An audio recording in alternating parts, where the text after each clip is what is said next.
muna, pwedeng pakinggan mo muna. Wag mo muna ako nasabayan, kasi lalo lang lalabo ang paliwanagan.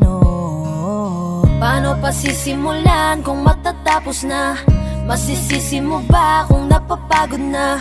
Kahit na mahal kita, hindi sapat na dahilan na manatili pa sa tabi mo. Kaya ko namang ilaban ka pa, alam mo na iningatan kita, kaso lang may hinahanap ka pa. Nagkulang pa rin kahit lahat ay ginawa ko na. Sarili mo nang uunahin ko. Patawad kung kailangan ko na lumayo sa piling mo. Baka di lang talaga tayong dalawa, at mas mabuting palayain na kita. Ayoko nang maging lunas o maging pamunas ng mga luha sa mga mata. Pasensya ka na kung napagod na sa'yo. Mahal kita pero uunahin ko na lang ngayon ang sarili ko. Alam kong di ka na masaya sa'kin, ano pang magagawa ko? Tanggapin ko na lamang ang lahat kung yan kakatuwa mo. Buburahin ko na lamang ang dati nating mga plano na binubuo mo ngayon kasama ang ibang tao. Masakit sa'kin pero kailangan tiisin ng lahat. Sige, panalo ka na, wag mo na akong batuhin pa ng mga sumbat. Pagod na akong iangat pa yung sarili ko sa'yo. Di mo na ako dapat baguhin kung ako talaga yung gusto mo. Basta ako, ginawa ko ang lahat, di mo man nadama. Kahit kapalit nito'y pagpatak ng luha ko sa mata. Bawat tingin ko sa'yo ay nakatitig ka sa kanya. Ngayon alam ko nang malabo na nga tong maisalba. Baka di lang talaga tayong dalawa, at mas mabuting palayain na kita. Ayoko nang maging lunas o maging pamunas ng mga luha sa mga mata.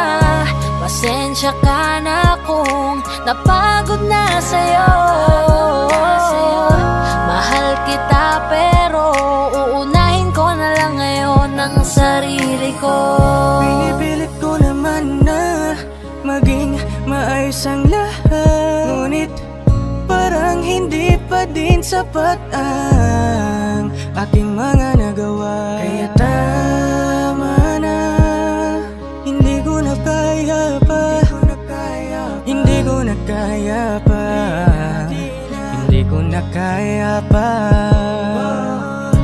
Hirap ng tiisin, alam kong wala nang pagtingin at nawala ng paglalambing. Kaya't relasyo'y hirap ng sagipin. Hindi na makakaya, malabo na dahil hindi na masaya. Di na matawag na akin ka, kaya palaging mag-iingat ka. Baka di lang talaga tayong dalawa, at mas mabuting palayain na kita. Ayoko nang maging lunas o maging pamunas ng mga luha sa mga mata. Pasensya ka na kung napagod na sa'yo. Mahal kita pero uunahin ko na lang ngayon ang sarili ko. Baka di lang talaga tayong dalawa, at mas mabuting palayain na kita. Ayoko nang maging lunas o maging pamunas ng mga luha sa mga mata. Pasensya ka na kung napagod na sa'yo.